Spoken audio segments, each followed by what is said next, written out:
Now that we've had the first two acts of the Natlan story, let's talk about what we can expect from the third and final act. Disclaimer, I'm not a lore expert, so I'm not good with all the terminology.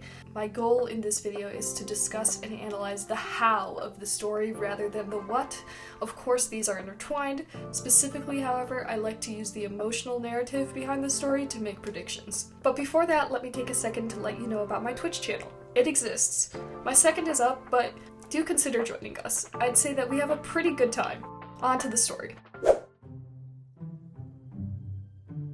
Personally, I found Act 1 rather weak. For the amount of relationships introduced, there was not a whole lot of background given to them. I'm especially talking about the trio's friendship. I would have liked to have a little more from that. This is a good time to mention that I think the genre of the nation's story makes this a little less detrimental as a whole.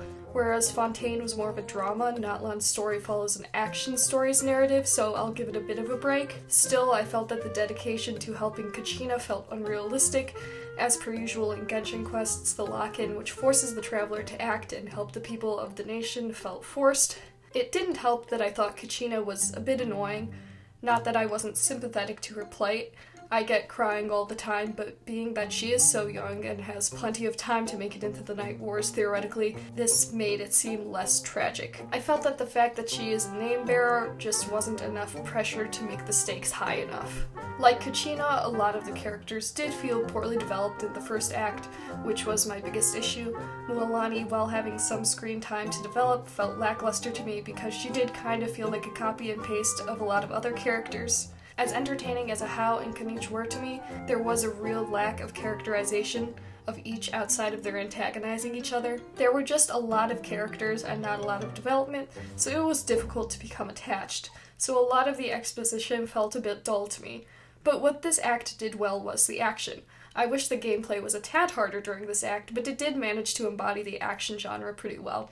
I felt that the most important part of this act was the introduction to the captain. The captain, because of our preconceived ideas about the Fatui, made quite an impact when he refused to go after Mavuika when she had lost some of her power. This to me made him pretty interesting. Oftentimes I feel a lot of characters act in ways we would expect, so when something like this happens, I appreciate it. Overall, my greatest difficulty with Act 1 was the lack of emotion it elicited, which made it feel less real and therefore less strong.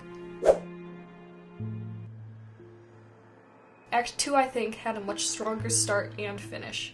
Honestly, I found Xilonin's part a bit underwhelming. Please understand this is not me saying that she is a bad character, only that I was expecting more. She had less screen time than I expected and felt pretty laid back, which didn't help raise the stakes. While I liked Citlali a lot, her amount of screen time did eventually start to feel like Hoya was trying to sell her character. And as much as I liked her and Auroran's part, I wish it felt more emotionally powerful.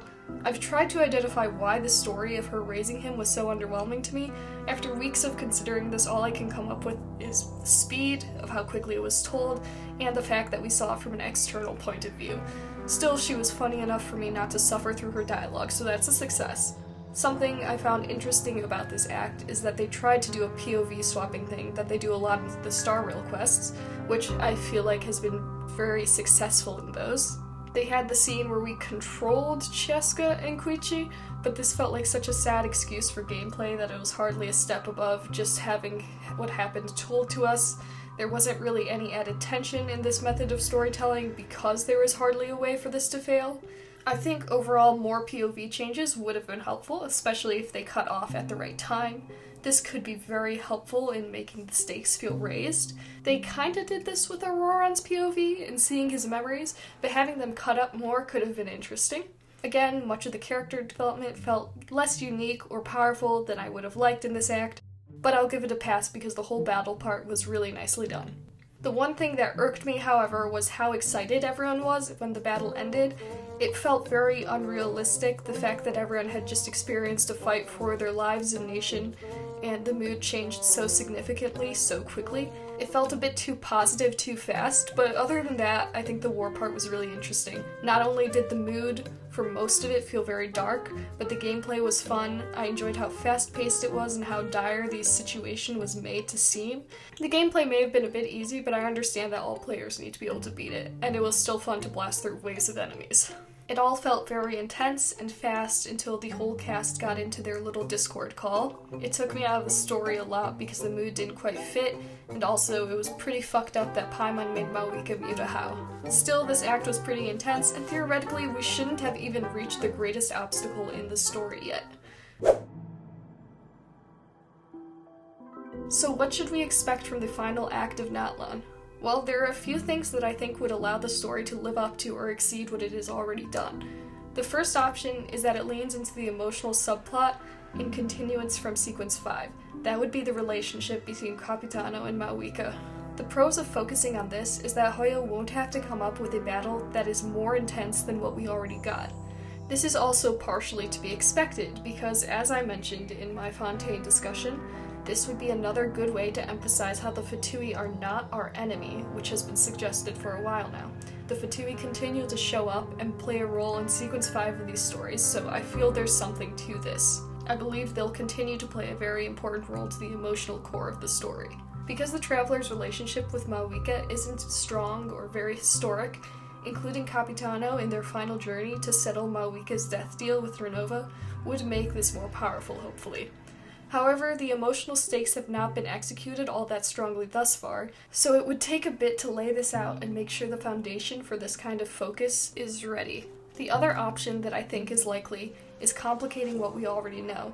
This could potentially come to fruition as allowing the Abyss another chance at success. This would certainly constitute a twist. It is also possible that to save Mavuika's life, we must break some sort of divine law or twist them, as was done in Fontaine. Either way, another battle with higher stakes, even if on a smaller scale, would be good, but this seems like it would require some sort of emotional element. Part of what will be difficult in raising the stakes is that we've already seen an Archon die, and while we know Mavuika better than Focalors, we don't know her that much, and seeing an Archon sacrifice herself again may have less of an impact. Ideally, both of these options will come together in one coherent end, and the third act won't be a letdown. I don't know how we feel about Capitano becoming playable, but he does seem like he may have to make some sort of sacrifice, and I'm more confident in saying that Mavuika is going to come out of this story alive. His continued alliance with Mavuika's plan and her staying alive could constitute a character arc. This would also be interesting because it would rid the Traveler of one more connection to their sibling. But capitalism means Capitano will probably live to become playable, so a deal could be made such that the time of Mavuika's death is simply destined for a different point in time, other than the imminent future. Either way, what Citlali was told by the Lord of the Night about prophecies not being law, only death being that, seems to say that things are going to get complicated in the final act. In terms of other characters, I don't expect anything crazy. It seems like they'll all get a standard happy ending. I expected more from Xilona's story because we're told that she has to die as a price of forging an ancient name, but she seemed very okay with this, so it was very much downplayed, I felt. But again, realistically, she's not going to become dead or stay dead. Personally, I don't see myself enjoying this as much as Fontaine's End, but that's largely because the action genre doesn't speak to me as much. While narratively I didn't feel like the story was as strong as it could be, it certainly set a high standard for what the stakes are going to look like in Act 3. I hope if you made it this far that you enjoyed the video. If you wish, leave a like or a comment. I do appreciate the comments I get on these videos, and I'm serious when I tell you that some of them I really love. Whatever you go on to do, do it well, and please be nice.